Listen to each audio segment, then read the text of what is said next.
Hello again, my name's Gabe Zolna. I just watched a rather interesting little video one of my viewers sent me, and when you open it up, after watching it, let it continue to play because there's a whole series that are all linked together. The title of this is Obama said he knew of the attacks in Benghazi in time to save the Navy SEALs. The alert came to Washington at around 4:05 in the afternoon. And the event was taking place in Benghazi, Libya at 10:05 p.m. What's interesting is you hear Barack Hussein Obama, in his own words, say he was sitting with his Security Council. Leon Panetta, who was Secretary of Defense, is part of that Security Council.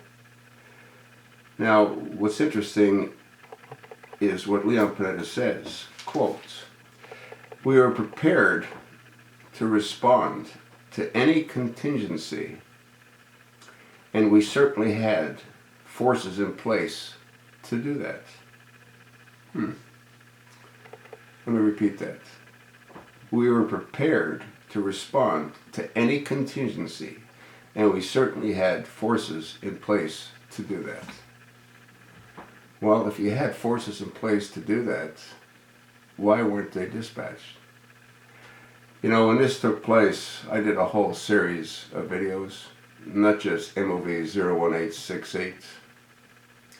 The pieces of the puzzle all fit. Benghazi's the key.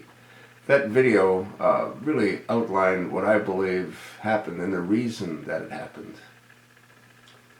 But once again, for new viewers, Barack Hussein Obama, what he wanted was a big hit prior to the elections in 2012.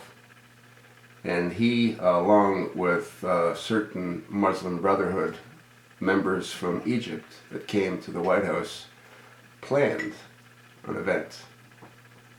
And the event was to kidnap Ambassador Chris Stevens and trade him for the blind sheikh, Omar Raham. To the Muslim Brotherhood, the blind sheikh is a prophet. The blind sheikh was charged with trying to take down the Twin Towers in 1993. He's in a federal prison.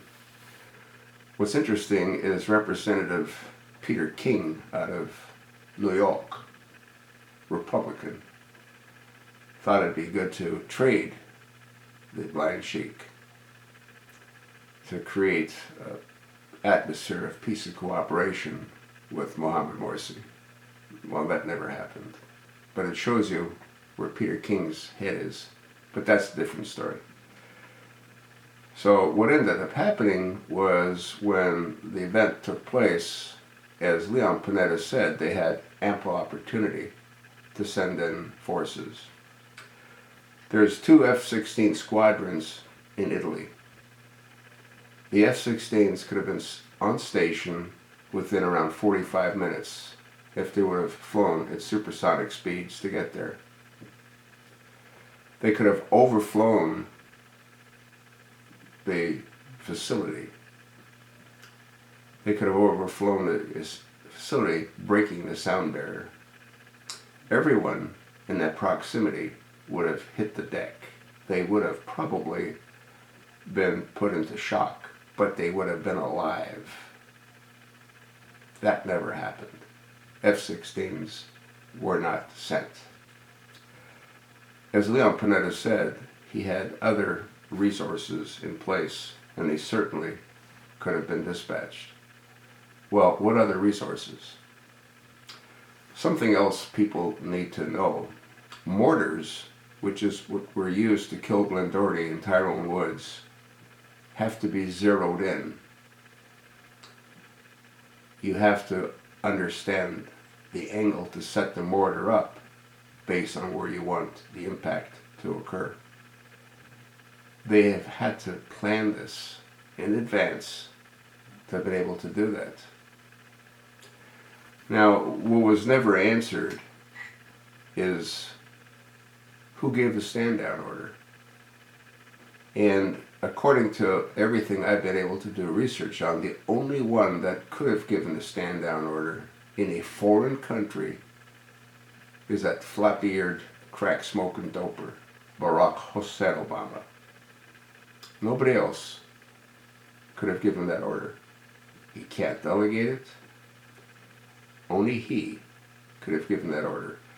And what's really interesting and somewhat disturbing is the order was given twice.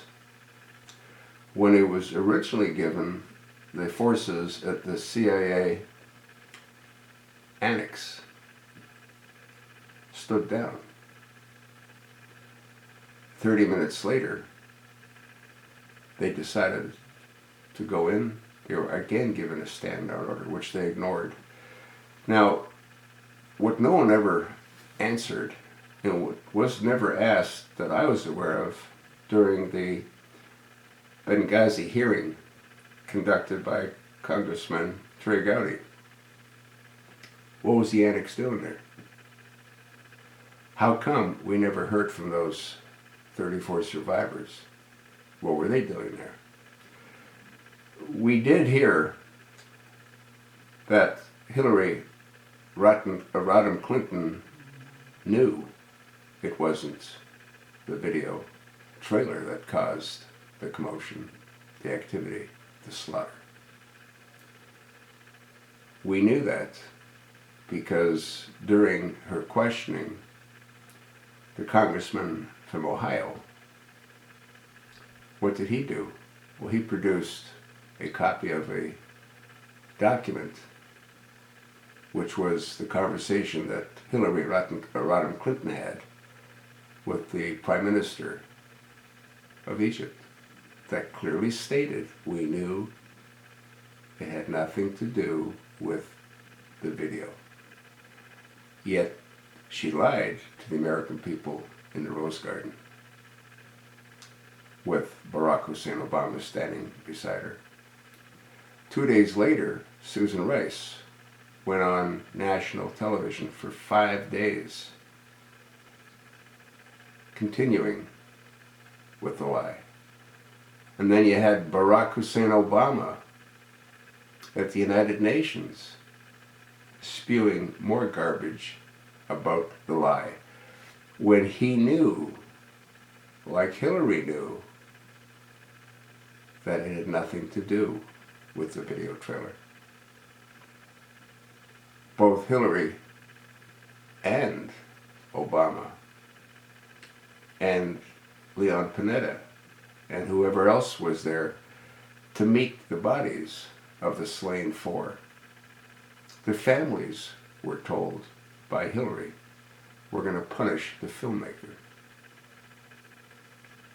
This is someone that wants to become commander-in-chief, and the Democratic people are so effing stupid that they'd even consider someone like her.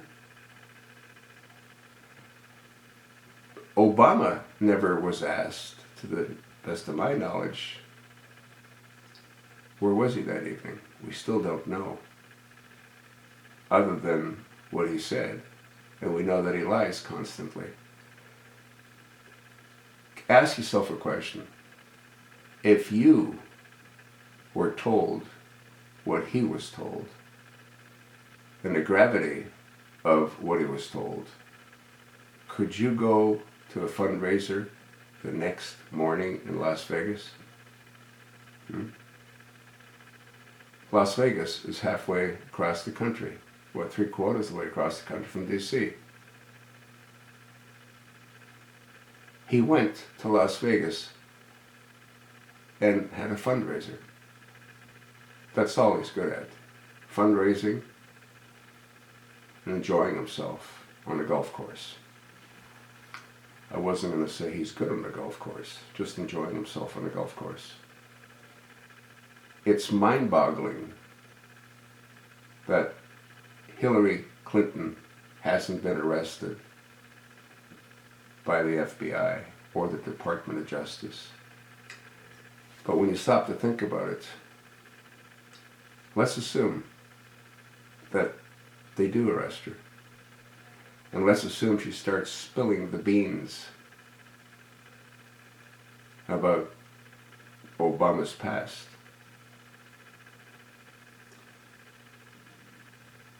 I gotta believe that if there was a way that the Clintons could be made to disappear, it would have happened already. But I gotta believe the Clintons are smart enough to protect themselves. If anything unusual would happen to them, there'd be all kinds of documentation made available to the American people. I was going to say to the Department of Justice, but that wouldn't do any good. The whole thing's insane. Please make certain that you watch the additional videos. There's a whole series of them, and it's all to do with Benghazi. When I made that video back in 2013, the title, "The Pieces of the Puzzle All Fit, Benghazi's the Key." And what I meant by Benghazi being the key is to get rid of that flop-eared, crack-smoking, homosexual usurper. But nobody listened. I contacted 3 or 4 congressmen's offices. I spoke to their staff. I told them what I was going to send them. They gave me a general email address. I sent it to them. I sent it to a couple of senators. Rand Paul was one of them in Kentucky. Jason Chaffetz, congressman out of Utah. I even sent it to Congressman Trey Gowdy. I sent it to Congressman Darrell Issa. I sent it to Fox News. I sent it to Bill O'Reilly. Nobody cared. I never even received a single response from anyone. Could you imagine if someone did take a look at that video? MVI 01868? Could you imagine if that would have ended the nightmare back then, before this all happened? When I say this, I'm talking the continual onslaught of the American way of life. I'm talking about events that unfolded in Libya.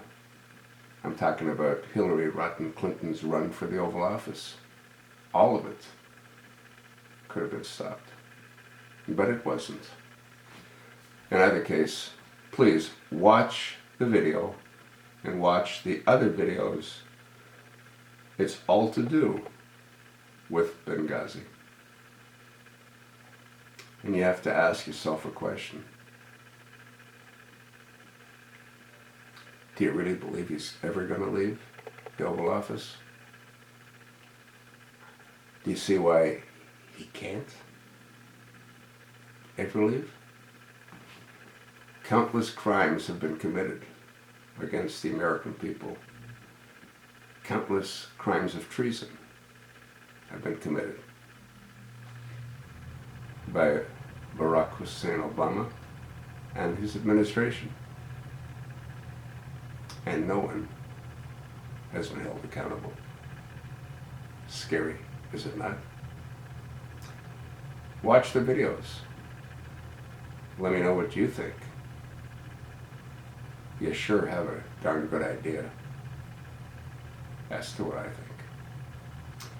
The last thing that I want to say on this topic for the moment, can you imagine how the families of those that were slain in Benghazi felt listening, watching Hillary Rotten Clinton during the Benghazi investigation hearing? I can't. Can you?